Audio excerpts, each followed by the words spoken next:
말씀을 함께 나누겠습니다. 제가 말씀 봉독이 끝나면 아멘하고 자리에 앉으실 수 있기를 바랍니다. 마리아는 무덤 밖에 서서 울고 있더니 울면서 구부려 무덤 안을 들여다보니 흰옷 입은 두 천사가 예수의 시체에 누웠던 곳에 하나는 머리편에 하나는 발편에 앉았더라. 천사들이 이르되 여자여 어찌하여 우느냐? 이르되 사람들이 내 주님을 옮겨다가 어디 두었는지 내가 알지 못함이니이다. 이 말을 하고 뒤로 돌이켜 예수께서 서 계신 것을 보았으나 예수이신 줄은 알지 못하더라. 예수께서 이르시되 여자여 어찌하여 울며 누구를 찾느냐 하시니 마리아는 그가 동산지기인 줄을 알고 이르되 주여 당신이 옮겼거든 어디 두었는지 내게 이루소서. 그리하면 내가 가져가리이다. 예수께서 마리아야 하시거늘 마리아가 돌이켜 히브리 말로 라보니 하니 이는 선생님이라는 말이라. 예수께서 이르시되 나를 붙들지 말라. 내가 아직 아버지께로 올라가지 아니하였노라. 너는 내 형제들에게 가서 이르되 내가 내 아버지 곧 너희 아버지 내 하나님 곧 너희 하나님께로 올라간다 하라 하시니 막달라 마리아가 가서 제자들에게 내가 주를 보았다 하고 또 주께서 자기에게 이렇게 말씀하셨다 이르니라. 아멘. 자리에 앉습니다. 오늘 부활주일 아침이기 때문에 조금 힘있는 찬송을 하나님께 올리겠습니다. 나의 힘이 되신 여호와여 기쁘게 찬양하겠습니다.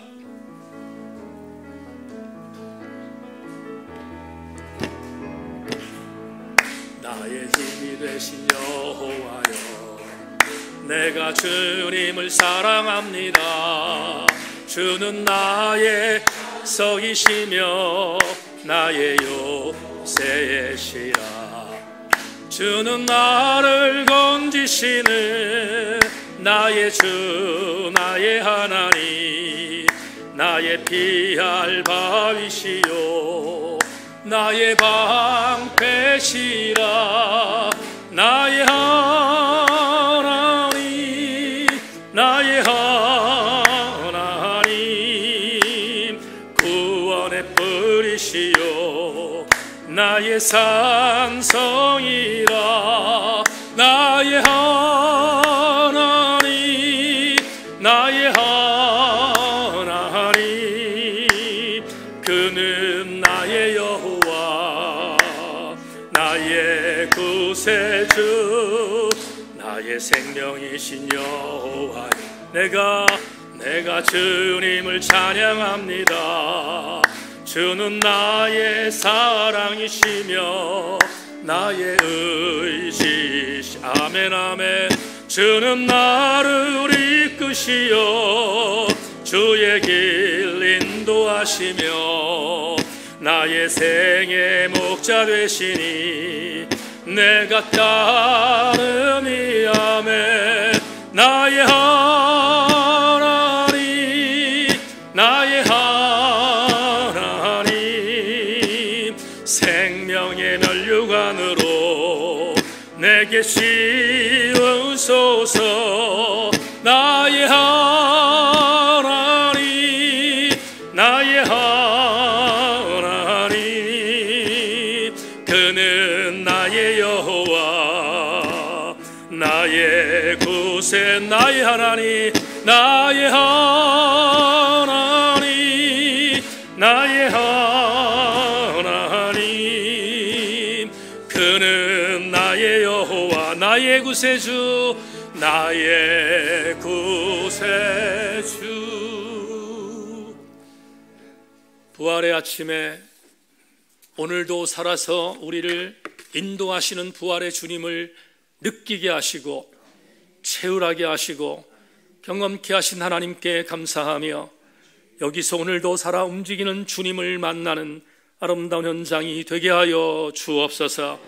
말씀을 들을 때 우리는 다시 한번 달리 다쿰하게 하여 주시고 은혜 안에 서게 하여 주옵소서. 하나님 오늘 여기에 나온 모든 교우들 한 사람도 건조하게 돌아가지 말게 하시고 은혜 안에 서게 하여 주옵소서. 정순의 권사님과 함께 나온 사랑하는 자매님 말씀이 들려지게 하시고 하나님 말씀이 깨달음으로 연결되게 하여 주옵소서. 현섭이를 보며 감격합니다. 하나님 절대로 재발하지 않게 도와주시고 하나님 현섭이를 통하여 하나님의 은혜를 열방에 보고하게 하여 주옵소서. 우리 모두에게 기도의 중보의 은혜를 주셨사오니 힘없고 승리하는 아들 우리 김 집사님 가정 되게 하여 주옵소서. 오늘도 함께 하실 주님을 기대하며 소망하며 예수 그리스도의 이름으로 기도하옵나이다. 아멘. 스티그마라는 7번째 제목을 갖고 오늘 부활절 정말 오래간만에 절기설교를 하나님께 선포하며 또 여러분 교우들과 함께 은혜를 나누겠습니다. 말씀이 들려지는 귀한 시간 되기를 주의 이름으로 소망합니다. 지난 6일 동안 고난주간을 통해서 저녁 집회를 계획했고 스티그마 1부터 6번까지의 제목을 함께 나누면서 의미 있는 고난주간을 보냈습니다.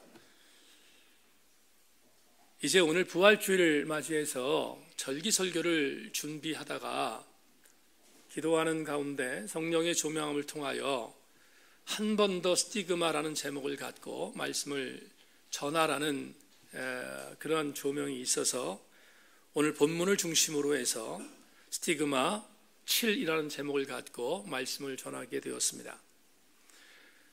미리 말씀을 드리지만 스티그마 7번째의 영적인 테마의 주제는 말할 것도 없이 부활입니다. 여러분 오늘 교회를 들어오시다가 우리 교회 주차장 오른편에 있는 현수막 거치대를 보셨습니까? 현수막 거치대의 가장 위에 이렇게 문구를 만들어 부활주의를 알렸습니다.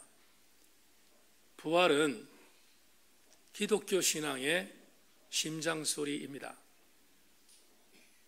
부활이 기독교의 심장소리라는 이 말은 대단히 중요한 교훈을 담고 있습니다. 만에 하나 사람의 심장이 멎으면 그 사람은 사망합니다. 같은 맥락으로 기독교의 가장 중요한 신앙적인 교리인 부활은 기독교의 심장소리와 같기에 역으로 이야기하면 부활이 없다면 기독교는 존재하지 않는다는 말과 같은 의미입니다. 그래서 기독교는 부활이라고 하는 가장 중요한 핵심적인 가치를 토대로 하여 굳건히 세워진 종교입니다. 그러므로 오늘 부활주일 아침 여러분의 심장이 예수 그리스도의 부활의 감격으로 고동칠 수 있기를 주의 이름으로 축원합니다. 오래전 수필가이자 소설가인 유한진 작가의 글 속에 담겨있는 예화를 여러분에게 여러 차례 드린 적이 있지만 듣지 못한 분을 위해서 한 번 더 소개하며 설교를 이어가겠습니다. 하루살이는 내일이라는 개념을 설명하지 못합니다. 이유는 하루살이는 내일이 없기 때문입니다. 같은 이치로 매미는 내년 여름을 설명할 수 없습니다. 이유는 매미에게 내년 여름이라는 개념 자체는 존재하지 않기 때문입니다. 그래서 만에 하나 매미와 하루살이에게 없는 개념을 설명하라면 설명하지 못하는 것처럼 오늘 우리는 설교를 들으면서 한 가지를 전제해야 될 것 같습니다. 부활을 어떻게 믿을 수 있습니까? 부활은 믿을 수 없는 인간의 한계 속에 있는 과학을 뛰어넘는 개념이기 때문입니다. 그러므로 부활을 믿는다는 사실은 엄청난 도전이며 엄청난 모험이기도 합니다. 실례를 하나 이렇게 들면 어떨까 생각이 들어 여러분에게 소개하고자 합니다. 제가 태어나던 1961년 어느 날 지금 러시아 연방의 구소련 소비에트 연방의 한 공군 장교가 보스토크 1호라고 하는 당시에는 생각하기조차 정말 엄청난 일이었던 우주선을 타고 지구 궤도 밖으로 인류 처음으로 밖으로 나간 주인공이 됐습니다. 유리 가가린은 소비에트 연방의 공군 장교였기에 그는 철저한 무신론자였습니다. 그리고 그는 전 세계 이목을 한 몸에 담고 지구 궤도 밖으로 나가 지구를 한 바퀴 돌았습니다. 그런 뒤에 영웅의 모습으로 지구에 다시 돌아온 뒤 수많은 언론에 이렇게 본인의 경험을 회고하며 전했습니다. 지구 밖에 나가보니 지구 밖 궤도 어느 곳에도 하나님이라는 존재는 존재하지 않았다 라고 선포한 것입니다. 대단히 많은 설득력이 있는 모습처럼 전 세계를 강타했습니다. 그로부터 9년 뒤 소련에게 한 방 먹은 미국이 우주전쟁에서 질 것을 염려하여 급거 만든 아폴로 11호에 여러분도 잘 아는 닐 암스트롱이라고 하는 우주인을 태워 달나라로 보냈습니다. 그리고 달나라에서 이모저모의 역할을 잘 감당하고 지구로 돌아와 마찬가지 닐 암스트롱은 여론과 인터뷰를 하게 되었습니다. 그때 신실한 크리스천이었던 닐 암스트롱은 유리 가가린이 9년 전에 했던 말의 카운터파트의 모습으로 이렇게 말했습니다. 지구 밖으로 나가보니 하나님이 지으신 우주는 너무나 아름답고 또 아름다웠습니다. 유리 가가린의 말과 닐 암스트롱의 말을 교차하면서 어떤 생각이 드십니까? 2019년 부활주일 아침 나오신 교우 여러분, 부활을 믿으라는 것은 마치 지구 밖 궤도로 나가 하나님이 없다고 떠버리는 것을 받아들이라는 압박처럼 여긴다면 그는 아직도 부활을 모르는 사람입니다. 반대로 부활을 믿는다는 것은 닐 암스트롱처럼 지구 밖으로 나가보니 하나님께서 만드신 우주가 너무 아름답다는 것을 받아들이는 것과 동일한 것입니다. 그러므로 부활은 다시 한번 강조하지만 이론으로 접근하여 해석할 수 없는 것입니다.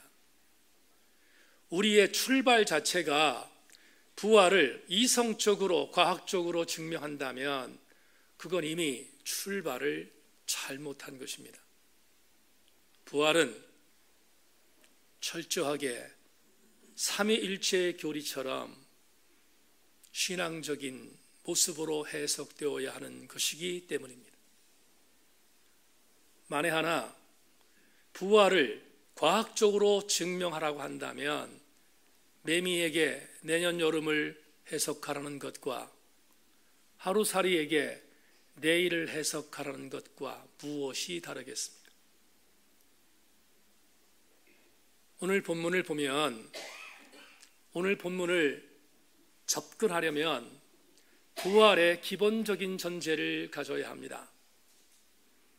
남성 소그룹반에서 공부하는 존 스타트 목사님의 기독교의 기본 진리라는 텍스트를 보면 마침 예수 그리스도의 부활에 대한 챕터가 있습니다. 그 챕터에 부활에 대한 존 스타트 목사님의 한 문장은 대단히 유익합니다. 그는 이렇게 예수 그리스도의 부활을 선언하고 있습니다. 예수의 부활이 그의 신성을 입증하는 것이 아니라 부활이 예수의 신성에 부합한다는 것이다. 이 말이 말장난처럼 여기지만 그렇지 않습니다. 이 안에는 존 스타트 목사의 기가 막힌 신학적인 담론이 들어있기 때문입니다. 풀자면 이렇게 해석할 수 있습니다. 우리는 예수께서 부활을 하셨기 때문에 하나님의 아들이라고 마지못해 믿는 어처구니 없는 불신앙적인 신앙을 가질 때가 많습니다.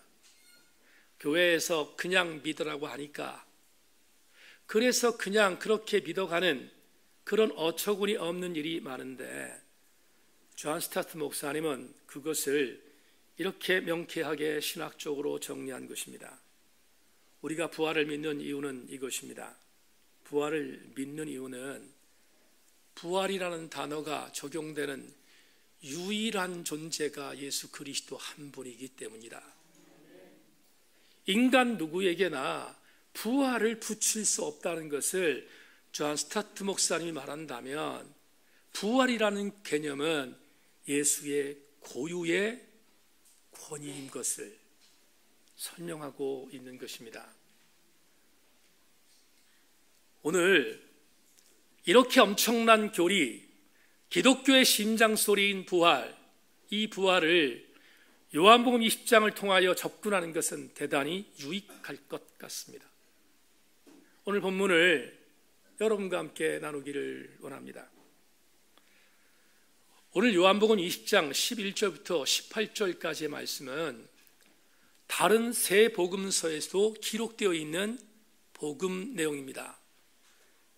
마태복음 28장 1절로 8절, 마가복음 16장 1절로 8절, 그리고 누가복음 24장 1절로 12절과 더불어 이 세 복음서에 나와 있는 내용이 오늘 본문 요한복음 10장 11절부터 18절까지 말씀에도 동일하게 나와 있습니다. 여기서 한 가지 여러분에게 하나의 내용을 조금 서비스하겠습니다. 여러분, 복음서는 신약 성경에 4개가 있습니다. 그런데 그 4개 가운데서 3개를, 앞에 있는 3개의 복음서를 공간 복음서라고 합니다. 한 가지 공자에 볼관자를 써서 같은 눈의 시각으로 보았다고 해서 공간 복음이라고 말합니다. 공간 복음의 저자인 마태, 마가, 누가는 그래서 같은 사건이 연이어 나옵니다. 다만 오리지널 복음서의 텍스트라고 하는 마가복음을 중심으로 하여 마태와 누가는 살을 붙였기에 분량이 마가복음에 비해서 더 많다는 특징이 있습니다. 반면 요한복음은 3명의 저자가 보았던 것과는 달리 전혀 다른 스토리가, 예수 그리스도에 대한 스토리가 기록되어 있습니다. 이유는 뭔가 하면 요한복음은 철저하게 이방인들을 위하여 쓰여진 복음서이다 보니까 이방인들을 배려하기 위한 색다른 내용의 색채들이 많이 있고, 특별히 요한 공동체라고 하는 특수한 공동체가 요한복음을 만들었기 때문에 새 복음서와는 전혀 다른 의미의 내용들이 들어가 있음을 많은 신약학자들이 이야기해 주고 있습니다. 여기서 이 내용을 조금 더 부연한다면 이렇게 여러분에게 주석할 수 있을 것 같습니다. 대체적으로 복음서는, 복음서의 끝이 예수 그리스도의 탄생, 예수 그리스도의 공생애, 예수 그리스도의 고난, 예수 그리스도의 죽음까지 이 네 가지를 기록한 것이 거의 대부분 앞선 복음서 사본의 내용들입니다. 다시 말하면 부활은 없다는 것입니다. 원래 복음서의 사본에, 앞선 복음서의 사본에는 부활의 내용이 없었다는 것입니다. 무슨 말인가 하면 적어도 주 1세기 예수 그리스도를 따르던 믿음의 공동체의 사람들은 예수 그리스도의 죽음까지 목도한 것으로 충분했다는 것입니다. 그런데 후대 사본들이 하나를 첨가했습니다. 그 후대 사본에 첨가된 내용은 오늘 여러분과 함께 읽은 여인들이 부활의 주님을 만난 사건입니다. 이게 왜 중요한가? 중요한 이유가 있습니다. 일반적으로 우리가 예수님과 함께 동고동락했던 제자 1공동체, 제가 이런 말을 쓰는 것은 아마 여러분들이 잘 들어보지 못했겠지만 신약학계에서 많이 쓰는 단어이기 때문에 그냥 전합니다. 제1제자 공동체가 있습니다. 그런데 이 제1제자 공동체는 말 것도 없이 12명의 사도를 중심으로 만들어진 공동체입니다. 그러나 제2공동체가 있습니다. 제2공동체는 누구인가 하면 성경의 12명의 제자에 들어가지 못하는 사람들이 꽤 있습니다. 예를 들자면 누가복음의 저자인 누가, 기억나십니까? 누가, 이 사람은 예수님의 제자 공동체에 12명에 들어가지 않는 사람이었습니다. 이렇게 1공동체에 들어가지 않았지만 예수님과 함께 여러 가지의 공생의 사역을 받던 또 다른 공동체가 있는데 그들을 우리는 제2공동체라고 말합니다. 그리고 마지막 제3공동체가 있습니다. 제3공동체는 예수님이 돌아가신 이후 예수님의 제1공동체와 더불어 하나님의 말씀과 예수님의 말씀을 수여받은 그러한 공동체인데 그들의 공동체를 독특한 언어로 마태 공동체, 마가 공동체, 요한 공동체, 그리고 누가 공동체라는 단어를 쓰며 1제자와 따랐던 1제자 공동체의 교훈을 따랐던 또 다른 제자들을 가리켜서 제3공동체라고 이야기합니다. 우리는 거의 대부분 1, 2, 3 공동체에 있는 사람들 통해서 복음서의 내용들을 거의 다 섭렵하고 있습니다. 그런데 말입니다. 이 공동체에 들어가지 않던 또 다른 부류가 있습니다. 그 부류는 오늘 본문에 기록되어 있는 여인들입니다. 여러분, 여인들은 시대의 상황에 따라서 제자 공동체에 들어가지 못할 정도로 그들은 차별받았습니다. 그런데 갑자기 요한복음 20장에 그리고 제가 조금 전에 말씀드렸던 복음서 다른 세 복음서의 내용에 공이 똑같이 여인들이 무덤에 찾아가서 예수 그리스도의 부활을 목격했다는 것을 증언합니다. 도대체 이게 왜 갑자기 들어갔는가? 학자들은 이렇게 말합니다. 제1공동체 제자군이었던 12명의 제자들이 여인들에 대하여 사죄하기 위하여 후대 공동체가 이 부활의 사건을 집어넣었다는 것입니다. 자, 이게 어떤 의미를 줍니까? 오늘 본문을 이해하는데 절대적으로 필요한 명제입니다. 여러분, 제자들 정말 치사했습니다. 주님과 함께 끝까지 목숨을 버리겠다고 말했던 제자 공동체, 예수 그리스도께서 겟세마나에서 체포당할 때 한 명도 빠짐없이 다 도망갔습니다. 그들은 철저하게 주님을 버렸던 정말 치사한 족속들이었습니다. 예수님은 제자들의 배반을 아파하며 십자가에 못 박혀 돌아가셨습니다. 그런 뒤에 시체가 아리마대 요셉의 한 지역에 묻히게 되었음을 우리는 너무나 잘 알고 있습니다. 그런데 안식 후 첫날 오늘 본문에 기록되어 있는 한 여자 막달라 마리아가 예수 그리스도의 무덤을 찾아갔습니다. 왜 찾아갔는가? 주님이 부활할 것을 믿었기 때문에 찾아간 것이 아니라 죽은 예수님의 시신을 전례대로 장사 지내기 위해서였습니다. 본문은 막달라 마리아 한 명이 나오지만 같은 병행 구절인 누가복음 24장을 보면 6명의 여인들이 기록되어져 있습니다. 그 여인들은 제1, 2, 3차 제자공동체에 들어있지 않았던 천대받던 여인들이었습니다. 그런데도 죽기를 각오하고 무덤에 찾아간 여인들, 그 여인들의 아름다운 헌신을 제자 공동체의 사람들이 뒤늦게 깨닫고 사죄하는 마음으로 복음서의 마지막 부분에 붙였다는 것이 학자들의 공통적인 의견인 것입니다. 그러면 이렇게 위대한 사실이었던 오늘 본문의 막달라 마리아와 주님과의 관계는 어떤 글로 오늘 도배되어 있습니까? 이렇게 해석할 수 있습니다. 안식 후 첫날 막달라 마리아는 여타 다른 여인들과 함께 삼엄한 경비가 있는 아리마대 요셉의 한 지역에 예수가 묻혀 있는 무덤으로 찾아갔습니다. 다른 복음서에 의하면 예수는 불순문자 중에 1등에 해당되는 사람이었기에 겹겹의 로마 병정들이 그를 지키고 있었다고 말합니다. 그렇다면 아마도 잘못하면 병사들에 의하여 불이익을 당할 수 있는 가능성이 있고 심지어 잘못하면 죽을 수도 있는 그 위험한 현상을 이 여인이 왜 찾아갔을까?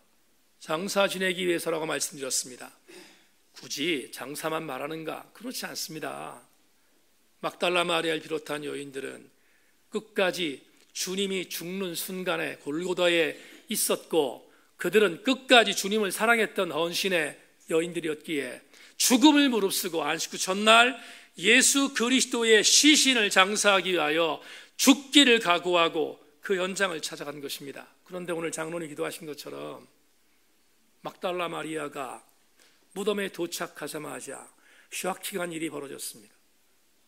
무덤문이 열려져 있고 예수께서 보이지 않은 것입니다. 다른 복음서에 의하면 세마포, 예수 그리스도의 시신을 묶었고 쌌던 세마포가 아주 가지런하게 개켜져 있었음을 다른 성경은 지적하고 있습니다. 예수께서 보이지 않자 막달라 마리아가 첫 번째 했던 반응은 우는 것이었습니다. 여러분 본문의 1절에 보면 11절에 보면 마리아는 무덤 밖에 서서 울고 있더니 울면서 구부려 무덤 안을 돌아봤다. 예수의 시신이 없어진 이 엄청난 일을 본 막달라 마리아가 할 수 있었던 반응은 우는 것이었습니다. 여기 운다라고 번역되어 있는 헬라어 클라우센이라는 이 단어는 그냥 우는 것이 아니라 땅을 치며 통곡하는 단어입니다. 비통하기 때문에 땅을 치며 통곡할 정도로 예수의 시신이 없어진 것을 보고 충격을 먹었던 막달라 마리아, 그리고 본문에 나오지 않지만 다른 여타복음서에 있는 또 다른 여인 역시 울고 있지 않았겠습니까? 바로 그때 한 낯선 남자가 막달라 마리아에게 찾아옵니다. 그리고 나서 이렇게 묻습니다. 너 왜 울고 있는가? 그러자 낯선 어떤 이가 와서 이렇게 묻는 이 말에 대하여 막달라 마리아가 민감하게 이렇게 말합니다.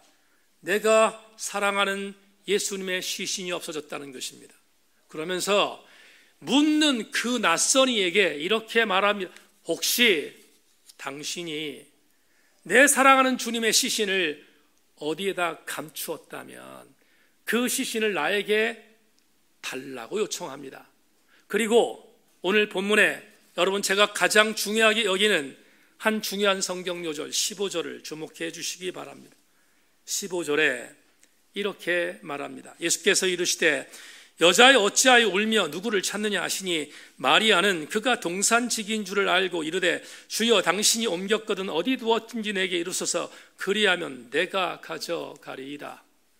이 낯선 이를 막달라 마리아는 누군지 몰랐지만 짐작컨대 이 무덤을 지키는 동산직인 줄 알고 혹시 당신이 내 사랑하는 주님의 시신을 숨겼으면 나에게 달라고 말하면서 15절 마지막 절에 있는 마지막 구절은 대단히 큰 감동을 줍니다. 그 시신을 내게 가져오면 내가 그 시신을 가져가겠다고 고백합니다. 여러분, 15절에 문자로 기록되어 있으니까 별 감동이 없으십니까? 내가 가져가겠다는 이 단어는 엄청난 신앙 고백입니다. 왜 그렇습니까? 당시 예수의 시신을 건드리는 자는 죽을 수 있었습니다. 겹겹이 병사들이 지금 시신을 지키고 있는데 더더군다나 이 병사들도 시신이 없어졌다는 사실을 알고 있다면 이때 상태가 얼마나 살벌했는지를 우리는 충분히 짐작할 수 있습니다. 그런데 그런 상황 속에서 그 시신을 나에게 달라는 막달라 마리아의 대변이 정상적입니까? 죽기를 각오하지 않으면 고백할 수 없는 것입니다. 그 동산지기에게 말합니다. 내가 이 시신을 가져가겠습니다. 나에게 돌려달라는 것입니다. 그런데 동산지기인 줄 알았던 그 사람이 막달라 마리아가 시신을 달라는 이야기를 듣고 곧바로 이렇게 반응합니다. 16절부터 18절까지를 여러분 주목해 주십시오. 예수께서 마리아야 하시거늘 마리아가 돌이켜 히브리 말로 라보니 하니 이는 선생님이라는 말이라. 예수께서 이르시되 나를 붙들지 말라. 내가 아직 아버지께로 올라가지 아니하였노라. 너는 내 형제들에게 가서 이르되 내가 내 아버지 곧 너희 아버지 내 하나님 곧 너희 하나님께 올라간다 하라 하시니 막달라 마리아가 가서 제자들에게 내가 주를 보았다 하고 또 주께서 자기에게 이렇게 말씀하셨다 이러니라. 설명하겠습니다. 내게 시신을 주면 내가 그 시신을 가져가겠다고 말하는 막달라 마리아의 말을 들었던 낯선 동산지기는 갑자기 성경에 나오지 않지요. 변형했습니다. 어떻게 변형했는가? 이분이 바로 부활하신 예수 그리스도이셨기 때문입니다. 막달라 마리아는 이 고백을 하기 전까지는 그분이 부활하신 주님인지 몰랐습니다.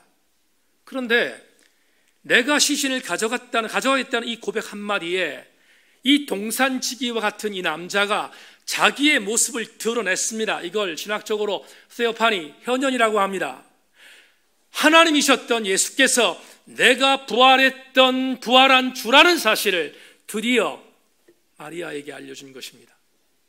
너무나 엄청난 충격을 받았던 마리아가 오늘 본문에 이렇게 말합니다. 선생님라고 붙듭니다.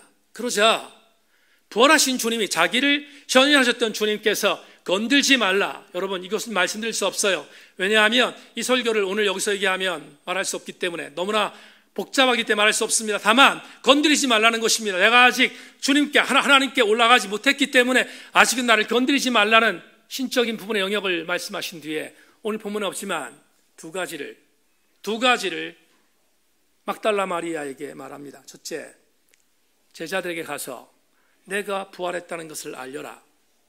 둘째, 그리고 나는 여기에 있지 않고 갈릴리로 갈 것이니 갈릴리로 가서 나를 만나라고 전하라고 전언해 줍니다. 여러분, 이 생각이 들었습니다. 어떻게 당신을 감추셨던 주님께서 갑자기 막달라 마리아에게 부활하신 당신의 모습을 보여주셨을까? 이유가 뭘까? 한 단어에 담겨 있습니다. 내가 가져가겠습니다. 여러분, 아마도 우리 주님은 죽기를 각오하고 사랑했던 주님의 시신을 달라고 말했던 막달라 마리아의 신앙 고백에 감동받지 않으셨겠습니까? 그래서 당신을 현현하셨습니다. 그리고 제자들에게 가서 내가 부활했다는 사실을 알리고 내가 갈릴리로 갈 테니 나를 따라오라고 권고하라고까지 알려주셨습니다. 이제 오늘 본문이 아닌 다른 성경을 함께 한번 읽겠습니다. 주님이 제자들에게 가서 알리라는 이야기를 들었던 막달라 마리아의 후담입니다. 누가복음 24장 9절로 12절을 제가 읽겠습니다.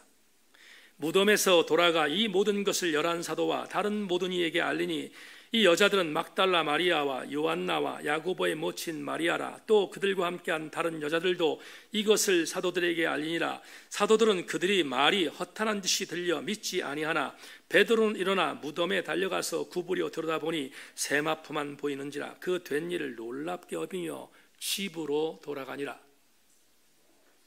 이제 설교의 마지막 부분에 와 있습니다.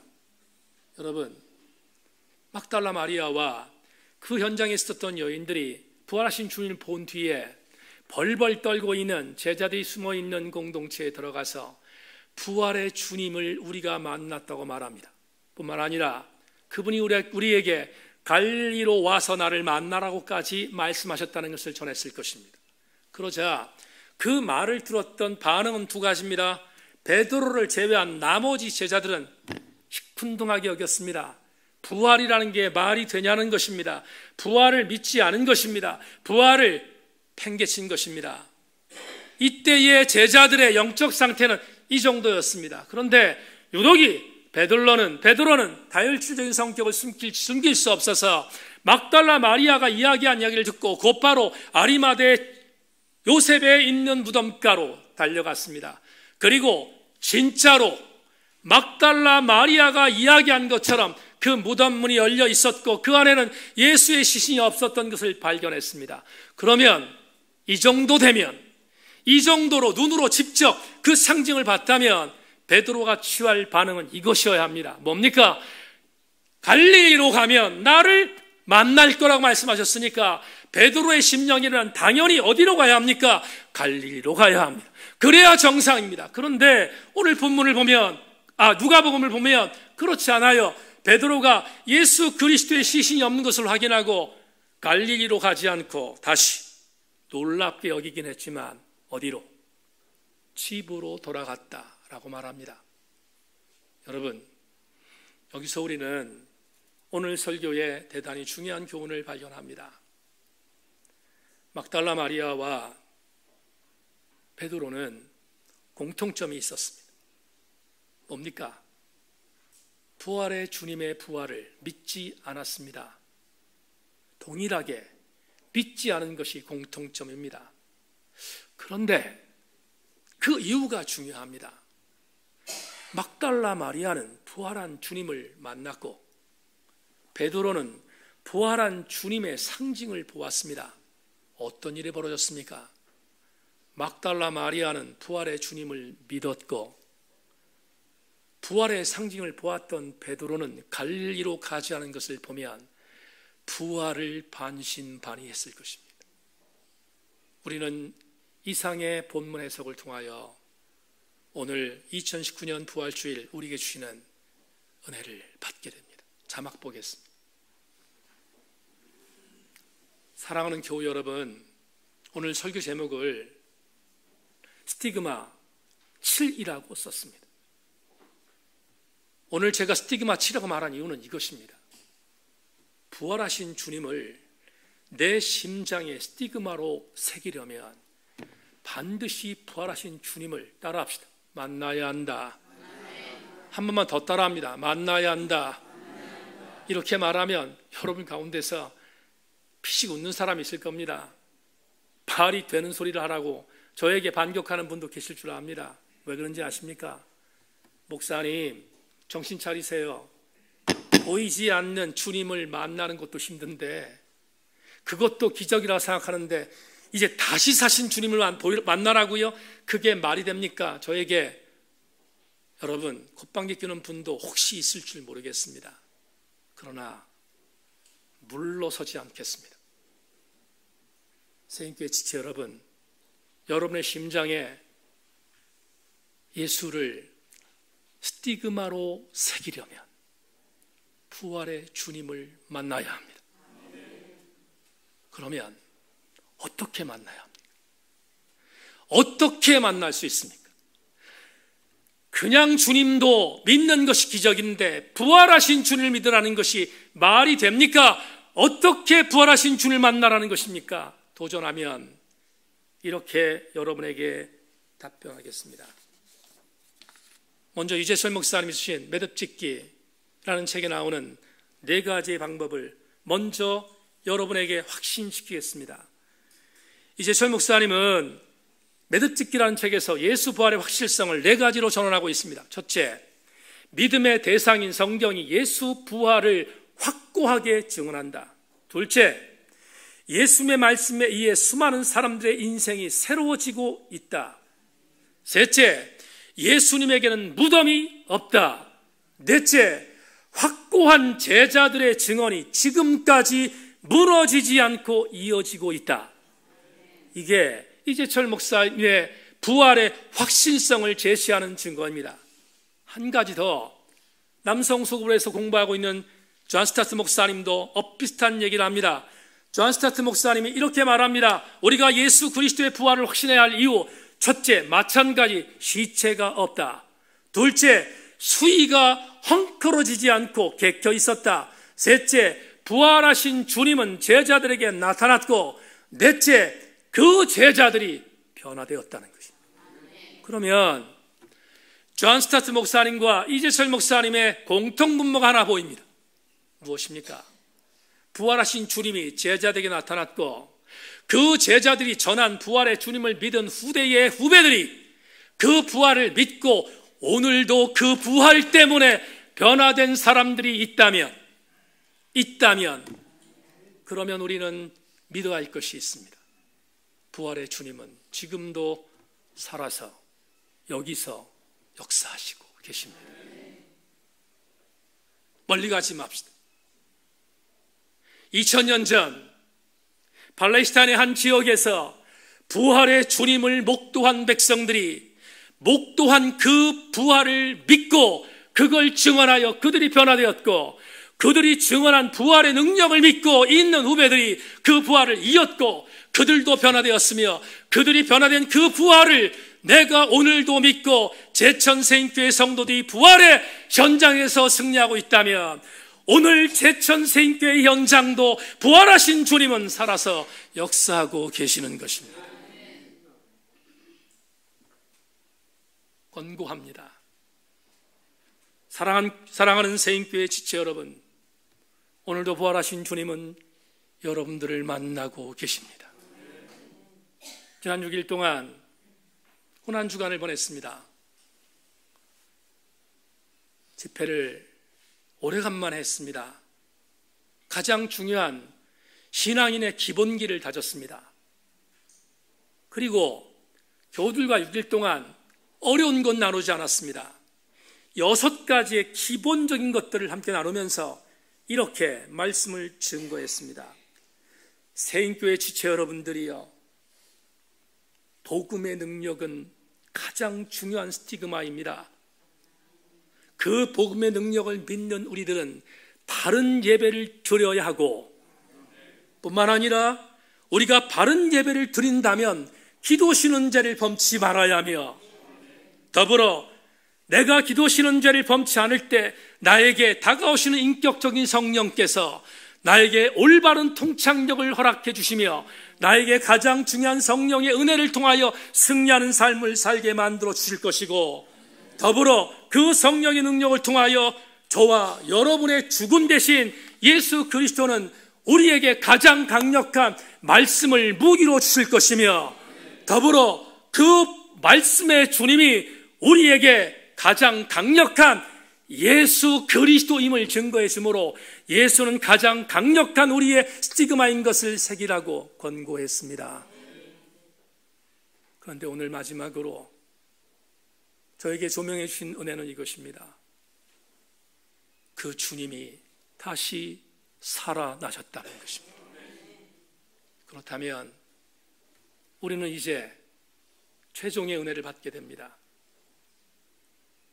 어떻게 해야 우리가 부활하신 주님을 내 심장의 스티그마로 새길 수 있습니까? 만나야 합니다. 부활하신 주님을 만나는 것은 이것입니다. 지난 일주일 동안 집회를 열었습니다. 참 많은 교우들이 후담을 들려주었습니다. 목사님, 가장 기본적인 엑기스를 함께 나누어서 감사했습니다. 어제 정승철 집사님이 아내 심소영 집사와 나누었던 이야기를 저에게 주었습니다. 직장 때문에, 가게 때문에 직접 참석하지 못했지만 이번 6개의 설교를 심 집사님이 듣고 너무 중요한 감동적인 요소인 것을 알고, 이 설교는 우리 장녀도 마찬가지지만 학생들이 들어야겠다는 감동이 와서 학생들이 꼭 들었으면 좋겠다는 전언을 해줄 정도로 신앙의 가장 기본적인 엑기스를 이번에 같이 공유했습니다. 이 현장에 같이 참석하지 못했다 할지라도 다른 현장에서 우리에게 주어진 선물로 온라인으로, 유튜브로, 실시간 방송으로 하나님의 말씀의 은혜를 사모한 백성들이 있었습니다. 반대로 전혀 무관심한 자들도 있었습니다. 나에게 저녁 집회가 무슨 의미가 있는가? 나에게 하나님의 말씀이 어떤 의미가 있는가? 전혀 싸늘하게 무관한 자들도 있었습니다. 누가 부활의 주님을 만날 수 있습니까? 싸늘한 자입니까? 여러분에게 이렇게 전한 적이 있습니다. 구원의 은혜는 누구나에게 임하는 것이지만 미안합니다. 부활의 은혜는 누구나에게 임하지 않습니다. 부활의 은혜는 막달라 마리아처럼 사모하는 자에게 임하는 것입니다. 부활의 주님은 절대라 아무나 싸늘한 자가 만날 수 있는 분이 아닙니다. 부활의 주님은 사모하는 백성, 무덤으로 먼저 달려가는 백성, 내가 그 시신을 가져가겠다고 말할 수 있는 그 대상자들이 만날 수 있는 은혜입니다.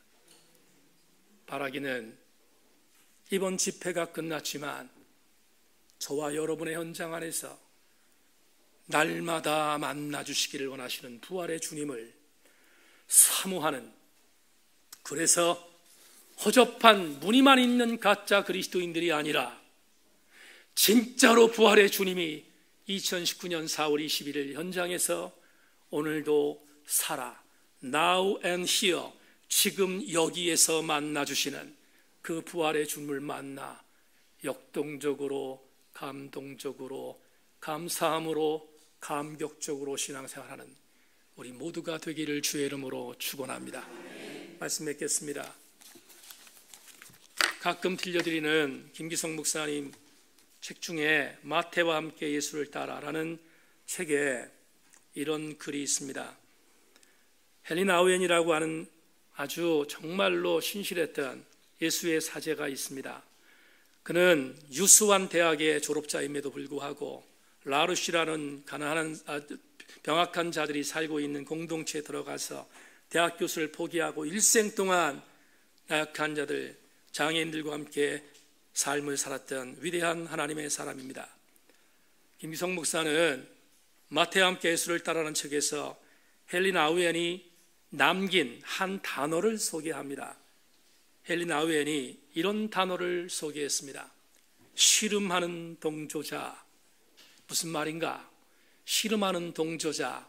나우엔은 이렇게 말합니다.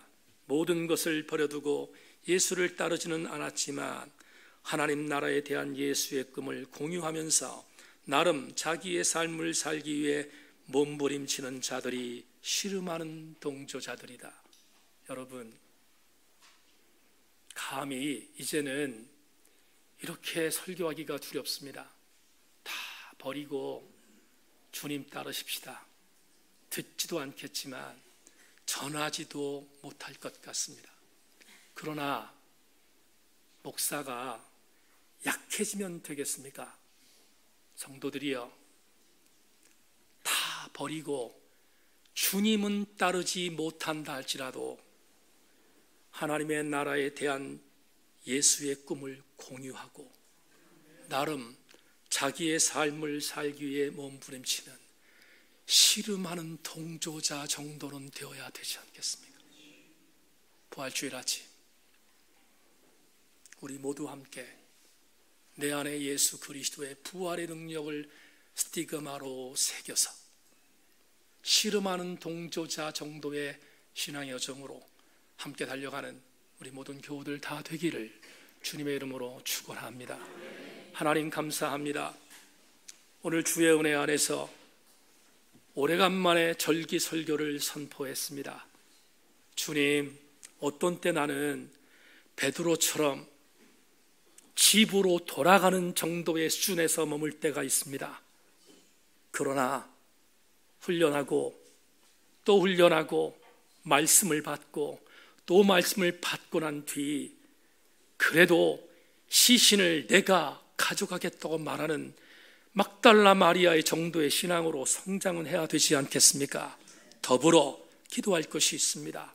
그렇게 살다 보면 씨름하는 동조자의 단계에 이를 것이고 또 그렇게 살다 보면 모든 것을 버리고 예수를 따랐던 신앙의 가장 아름다운 단계까지 올라설 수 있지 않겠습니까?